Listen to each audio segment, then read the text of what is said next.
Lower दीड में मुकाबला 3 एहलकार शहीद 15 जख्मी। बनू में दहशतगर्दों ने बारूद से भरी गाड़ी थाने से टकरा दी।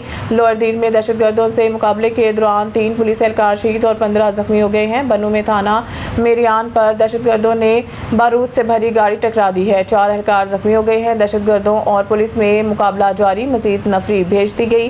खैबर पख्तूनख्वा के इलाके लोअर दीड में हैदरे कंडू स्टॉप पर पुलिस CTD एलीट फोर्स की दहशतगर्दों से शदीद झड़प हुई, जिसके नतीजा में 3 पुलिस एहलकार शहीद और 15 जख्मी हो गए हैं। पुलिस राय के मुताबिक दीड लोअर झड़प में दहशतगर्दों ने पुलिस की 3 गाड़ियां भी नजर आतिश कर दी हैं, जबकि जख्मी पुलिस एहलकारों को डिस्ट्रिक्ट हेडक्वार्टर अस्पताल टीमरगरा मुंतकिल कर दिया गया है। पुलिस राय का बताना है कि हैदरे कंडू टॉप में दहशतगर्दों के मौजूदगी की इतला पर सर्च ऑपरेशन के दौरान झड़प हुई है और इसके पेश नज़र दीड लोअर के अस्पतालों में इमरजेंसी नाफिज कर दी गई है। बनू में थाना मेरियान पर दहशतगर्दों का हमला। इधर बनू में थाना मेरियान पर दहशतगर्दों ने हमला किया, जहां दहशतगर्दों ने बारूद से भरी गाड़ी थाना मेरियान से टकरा दी है। पुलिस ने बताया कि हमले के बाद फायरिंग का तबादला जारी और मजीद नफरी भिजवा दी गई है। पुलिस के मुताबिक बनू में थाना पर हमले में अब तक 4 एहलकार जख्मी हुए हैं।